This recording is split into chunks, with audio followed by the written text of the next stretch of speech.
കേരളം ഇനി ആര് ഭരിക്കണമെന്ന് നാളെ അറിയാം. വോട്ടെണ്ണൽ മണിക്കൂറുകൾ മാത്രം ശേഷിക്കെ അവസാനവട്ട കണക്കൂട്ടലുകളും പ്രതീക്ഷയിലുമാണ് മുന്നണികൾ. ചുരുങ്ങിയത് 75 സീറ്റെങ്കിലും നേടി അധികാരത്തിൽ തുടരുമെന്ന ഉറച്ച വിശ്വാസത്തിലാണ് ഇടതുമുന്നണി. 80-ൽ കുറയാത്ത സീറ്റ് UDF പ്രതീക്ഷിക്കുന്നുണ്ട്. അത് പക്ഷേ തരംഗമുണ്ടായാൽ 100-ന് മുകളിലേക്ക് എത്തുമെന്നാണ് അവരുടെ പ്രതീക്ഷ. ഒരുക്കങ്ങൾ തെരഞ്ഞെടുപ്പ് കമ്മീഷനും പൂർത്തിയാക്കി. വിവിധ ബ്യൂറോകളിൽ നിന്ന് VV അരുൺ ചേരും. ഡാൻ കുര്യനുണ്ട്, ശ്രീജിത്തുണ്ട്, അനുമോദുണ്ട്, ശരണ്യയുണ്ട്, ആജ്ഞയുണ്ട്, അനീഷ് കുമാറുണ്ട്, ബൈജു ഉണ്ട്. നമുക്ക് ആദ്യം അരുണിലേക്ക് വളരെ വേഗമൊന്ന് പോകണം. അരുൺ, അല്പം മുമ്പാണ് തെരഞ്ഞെടുപ്പ് കമ്മീഷൻ്റെ വാർത്താ സമ്മേളനം നടന്നത്. അതിൽ അവരുടെ നാളത്തെ ഒരുക്കങ്ങളുമായി ബന്ധപ്പെട്ട വിവരങ്ങൾ പങ്കുവച്ചിരുന്നു. അതിൻ്റെ വിശദാംശങ്ങളൊന്ന് പങ്കുവെക്കാം ആദ്യം. എന്നാണ് തെരഞ്ഞെടുപ്പ് കമ്മീഷൻ വ്യക്തമാക്കുന്നത്.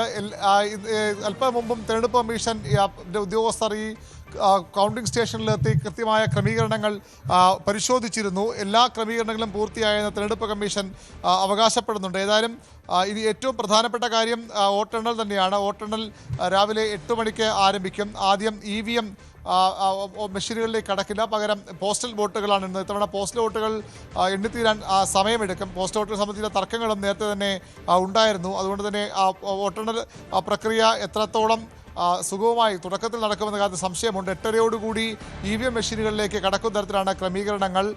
എല്ലായിടത്തും അതിനുള്ള 43 സ്ഥലങ്ങളിലെ 140 കേന്ദ്രങ്ങളിലാണ് വോട്ടെണ്ണൽ ക്രമീകരണങ്ങൾ ഏർപ്പെടുത്തിയിരിക്കുന്നത്. 140 ROമാരും 1340 അഡീഷണൽ AROമാരും 4208 സൂക്ഷ്മ നിരീക്ഷകരും 4208 കൗണ്ടിംഗ് സൂപ്പർവൈസർമാരും ഉൾപ്പെടെ 10465 ഉദ്യോഗസ്ഥരാണ് വോട്ടെണ്ണൽ പ്രക്രിയയ്ക്ക് മാത്രമായി തെരഞ്ഞെടുപ്പ് കമ്മീഷൻ നിയോഗിച്ചിരിക്കുന്നത്.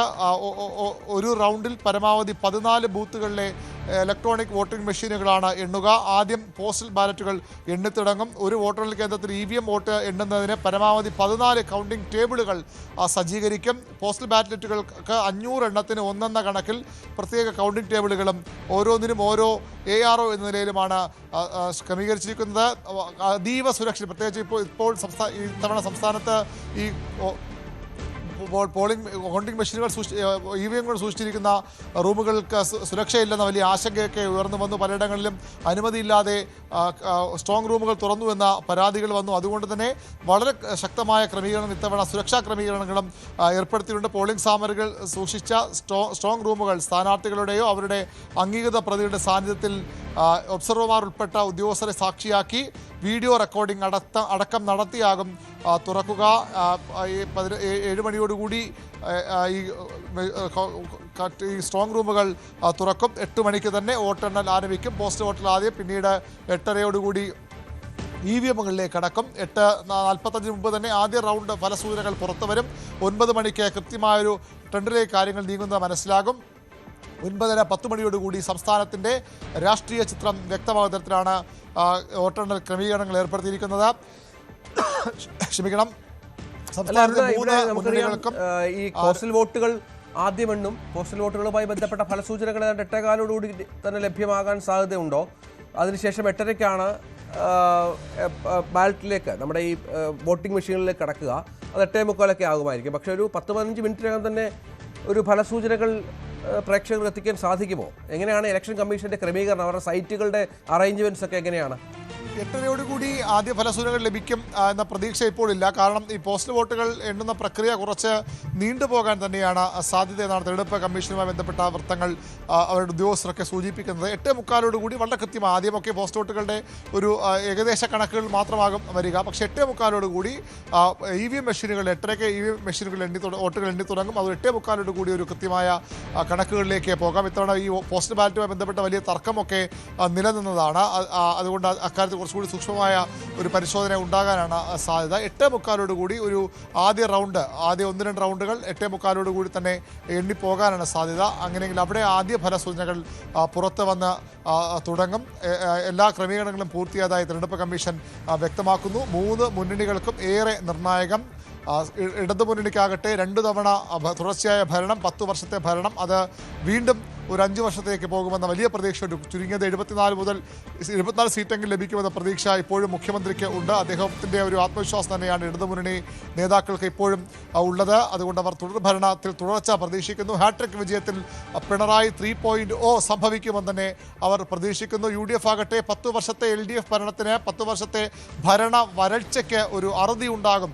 ഇത്തവണ UDF തന്നെ അധികാരത്തെത്തുമെന്ന പ്രതീക്ഷയിൽ ഇപ്പോൾ തന്നെ മുഖ്യമന്ത്രി ചർച്ചകൾ വളരെ സജീവമായി ചർച്ചകളും തർക്കങ്ങളും സജീവമായി മുന്നോട്ട് പോകുന്നു. പടനായകനായ VD സതീശനെ മുഖ്യമന്ത്രിയാകുമെന്ന് അദ്ദേഹവും അതിന് അനുകൂലം ഉറപ്പിക്കുന്നു. എന്നാൽ രമേശ് ചെന്നിത്തല സീനിയർ നേതാവാണ്, നേരത്തെ മുഖ്യമന്ത്രി ആകേണ്ടിയിരുന്ന ആളാണ്. ഇത്തവണ അദ്ദേഹത്തെ തന്നെ അവസരം ലഭിക്കുമെന്ന് ചെന്നിത്തല അനുകൂലികൾ വളരെ വലിയ പ്രതീക്ഷയിലാണ്. പ്രതിഫലനമൊക്കെ ഉണ്ടായ ഹരിപ്പാട്ട് രമേശ് സതീശന്റെ ഫ്ലെക്സ് ഒക്കെ നശിപ്പിച്ചു. ഒപ്പം പരുമലപ്പള്ളിയിൽ രമേശ് ചെന്നിത്തലയ്ക്ക് വേണ്ടി കുർബാന അർപ്പിച്ചു. അവിടുത്തെ അങ്ങനെ പ്രധാനമായ കാര്യങ്ങൾ നടക്കുന്നുണ്ട്. അപ്പോൾ നാളെ മുതൽ നമുക്ക് പലതും പ്രതീക്ഷിക്കണം. അപ്പോഴും അരുണ്, ഈ പ്രധാനപ്പെട്ട നേതാക്കളൊക്കെ എവിടെയാണ്? പിണറായി വിജയൻ മനസ്സിലാക്കുന്നത് ധർമ്മടത്തെത്തിയിട്ടുണ്ട്. VD സതീശൻ തിരുവനന്തപുരത്തേക്ക് തിരിക്കുമെന്ന് അറിയുന്നു. നാളെ തെരഞ്ഞെടുപ്പ് ദിവസം ഇവരുടെയൊക്കെ പരിപാടി എന്താണ്? മുഖ്യമന്ത്രി പിണറായി വിജയൻ വെള്ളിയാഴ്ച തന്നെ കണ്ണൂരിലെത്തിയിരുന്നു. അദ്ദേഹം ഇന്നലെ ഒരു പൊതുപരിപാടിയിലും പങ്കെടുത്തു. മുഖ്യമന്ത്രി ഓൺലൈൻ മന്ത്രിസഭാ യോഗത്തിൽ ഇന്നലെ പങ്കെടുത്തു. മന്ത്രിമാർക്കൊക്കെ വിജയാശംസ നേർന്നു. 5-ാം തീയതി വീണ്ടും കാണാം, നേരിട്ടുള്ള ക്യാബിനറ്റ് പങ്കെടുക്കാൻ എല്ലാവരും എത്തണമെന്ന് പറഞ്ഞു. ഉദ്യോഗസ്ഥരോട് തുടർഭരണം ഉണ്ടാകുമെന്ന പ്രതീക്ഷ പങ്കുവച്ചു. യോഗങ്ങളൊക്കെ ഇത് യാത്ര പറയൽ യോഗങ്ങളല്ല, ഇതിൻ്റെ തുടർച്ച 2 ആഴ്ചയ്ക്ക് നമ്മൾ വീണ്ടും കാണാമെന്ന് അദ്ദേഹത്തിൻ്റെ വകുപ്പിലെ സെക്രട്ടറിമാരോട് പറഞ്ഞുകൊണ്ടാണ് മുഖ്യമന്ത്രി കണ്ണൂരിലേക്ക് പോയത്. മന്ത്രിമാരോട് വീണ്ടും കാണാമെന്ന് പറയുന്നു. അദ്ദേഹം വിജയപ്രതീക്ഷയിൽ തന്നെയാണ്. നാളെയും അദ്ദേഹം കണ്ണൂരിലുണ്ടാകും. 5-ാം തീയതി രാവിലെ 11 മണിക്ക് മന്ത്രിസഭാ യോഗം, അതായത് ഈ സർക്കാരിൻ്റെ കാലാവധി അവസാനിക്കുന്നു എന്ന കാര്യം ഗവർണറെ അറിയിക്കാൻ ഔദ്യോഗികമായ ഒരു യോഗം ചേരേണ്ടതുണ്ട്. 5-ാം തീയതി ചേരും. മുഖ്യമന്ത്രി 5-ാം തീയതി രാവിലെ തിരുവനന്തപുരത്തെത്തും. പ്രതിപക്ഷ VD സതീശൻ ഇന്ന് കോട്ടയത്ത് പോയ ശേഷം രാത്രി 10 മണിയോടുകൂടി വന്ദേ ഭാരത് എക്സ്പ്രസിൽ തിരുവനന്തപുരത്തേക്ക് എത്തി കന്റോൺമെൻറ്റ് ഹൗസിലേക്ക് പോകും. അവിടെ നിന്ന് ദിവസങ്ങൾക്കുള്ളിൽ ക്ലിഫ് ഹൗസിലേക്ക് മാറാമെന്ന പ്രതീക്ഷയാണ് VD സതീശന് ഉള്ളത്. BJPയുടെ സംസ്ഥാന അധ്യക്ഷൻ രാജീവ് ചന്ദ്രശേഖർ നാളെ BJP സംസ്ഥാന കമ്മിറ്റി ഓഫീസ് മാരാജി ഭവനിൽ നിന്നാണ് തെരഞ്ഞെടുപ്പ് ഫലം കാണുക. CPM സംസ്ഥാന സെക്രട്ടറി MV ഗോവിന്ദൻ ഉച്ചവരെയെങ്കിലും തിരുവനന്തപുരത്ത് ഉണ്ടാകുമെന്ന് അറിയിച്ചിട്ടുണ്ട്. UDF KPCC അധ്യക്ഷൻ സണ്ണി ജോസഫ് നാളെ ഉച്ചവരെ തിരുവനന്തപുരത്തും അതിനുശേഷം കണ്ണൂരിലേക്കും പോകും. രമേശ് ചെന്നിത്തല ഉച്ചവരെ മണ്ഡലത്തിലാണ്. അതിനുശേഷം അദ്ദേഹം വിജയശ്രീ ലാളിതനായി മുഖ്യമന്ത്രി കസേരയെ കൂടി പ്രതീക്ഷിച്ചുകൊണ്ട് തിരുവനന്തപുരത്തേക്ക് ഉച്ചയോടുകൂടി എത്തും. KC വേണുഗോപാൽ ഇന്ന് രാത്രിയോ നാളെ രാവിലെയോ തിരുവനന്തപുരത്തെ വസതിയിലേക്ക് എത്തുന്നുണ്ട്. അദ്ദേഹവും തിരുവനന്തപുരത്താണ് തെരഞ്ഞെടുപ്പ് ഫലം വീക്ഷിക്കുക. കെട്ടിയിറക്കപ്പെടുന്ന ആളെന്ന വിമർശനമുള്ളപ്പോഴും KC വേണുഗോപാൽ മുഖ്യമന്ത്രിയാകുമെന്ന് പ്രതീക്ഷിക്കുന്നവർ, ആഗ്രഹിക്കുന്നവർ, ഒരുപക്ഷെ MLA-മാർ വരാൻ പോകുന്ന ആളുകൾ ഭൂരിപക്ഷവും തനിക്കൊപ്പം ഉണ്ടാകുമെന്ന് KC വേണുഗോപാൽ വിശ്വസിക്കുന്നു. അങ്ങനെയെങ്കിൽ അദ്ദേഹവും തിരുവനന്തപുരത്ത് തന്നെ ഉണ്ട് എന്നത് പ്രത്യേകതയാണ്. BJPയുടെ മറ്റ് പ്രധാനപ്പെട്ട നേതാക്കൾ, മുരളീധരൻ അടക്കമുള്ള നേതാക്കൾ തിരുവനന്തപുരത്തുണ്ട്. അദ്ദേഹം കഴക്കൂട്ടത്തെ സ്ഥാനാർത്ഥി കൂടിയാണ്. അങ്ങനെ 3 മുന്നണികളുടെയും നേതാക്കൾ, സ്ഥാനാർത്ഥികൾ എന്നിവ CPM general secretary MV Baby ഡൽഹിയിലാകും ഉണ്ടാകും. അദ്ദേഹത്തിന് കേരളത്തെ പോലെ തന്നെ ഒരു അത്ര അധികമില്ലെങ്കിൽ പോലും ബംഗാളിലെ ഫലവും, ബംഗാളിൽ ദീർഘനാൾ ഭരിച്ച ബംഗാളിൽ ഇത്തവണ ഒരു സീറ്റെങ്കിലും ലഭിക്കുമോ എന്ന വലിയ പ്രതീക്ഷയിൽ ബേബി അവസാന ഘട്ടത്തിലൊക്കെ ബംഗാൾ കേന്ദ്രീകരിച്ച്, പശ്ചിമബംഗാൾ കേന്ദ്രീകരിച്ച് അവിടെ പ്രവർത്തിച്ച ആളാണ്. അവിടെ ഇത്തവണ സീറ്റ് ലഭിക്കും വലിയ പ്രതീക്ഷ അദ്ദേഹത്തിനുണ്ട്. തമിഴ്നാടിൻ്റെ സഖ്യത്തിൽ അവിടെ വീണ്ടും DMK അധികാരത്തിൽ വരുന്ന പ്രതീക്ഷയുണ്ട്. അങ്ങനെ MV ബേബി ഡൽഹിയിൽ നിന്നാണ് തെരഞ്ഞെടുപ്പ് ഫലം വീക്ഷിക്കുക. അങ്ങനെ പ്രധാനപ്പെട്ട നേതാക്കൾ, ഒരുപക്ഷെ കോൺഗ്രസ്സാണ് ഭരണത്തിലേക്ക് വരുന്നതെങ്കിൽ AICCയുടെ വലിയൊരു പട കേരളത്തിലേക്ക് എത്തും. വലിയ ചർച്ചകൾ അവിടെ തുടക്കമിടും. CPMൻ്റെ ജനറൽ സെക്രട്ടറിക്കും ഇടതുമുന്നണിയാണ് അധികാരത്തിൽ വരുന്നതെങ്കിൽ കേരളത്തിലേക്ക് വരേണ്ടി വരും. 6-ാം തീയതി CPMൻ്റെ സംസ്ഥാന സെക്രട്ടറി യോഗം ചേരുന്നു. CPM നേതാക്കളുടെ ഒരു പ്രതീക്ഷ 5-ാം തീയതി സെക്രട്ടേറിയറ്റ്, 6-ാം തീയതി സംസ്ഥാന കമ്മിറ്റി, പിന്നീട് LDF മന്ത്രിസഭാ രൂപീകരണം. അങ്ങനെയാണ് അവരുടെ അജണ്ട മുന്നോട്ട് പോകുന്നത്. നിയമസഭയുടെ ഭാഗത്തും MLA-മാരുടെ സത്യപ്രതിജ്ഞകളുടെ ഒരുക്കങ്ങളൊക്കെ ഇതിനിടയിൽ പൂർത്തിയാകും. ഗവർണറെ മുഖ്യമന്ത്രി കണ്ട് ഈ ഭരണം മാറുന്നു, പുതിയ സർക്കാരിനെ അധികാരത്തെത്താനുള്ള നടപടിയിലേക്ക് പോകണമെന്ന് മുഖ്യമന്ത്രി നേരിട്ട് കണ്ട് അഭ്യർത്ഥിക്കണം. അത് ഏത് സർക്കാർ വന്നാലും അത്തരമൊരു നടപടിയുണ്ട്.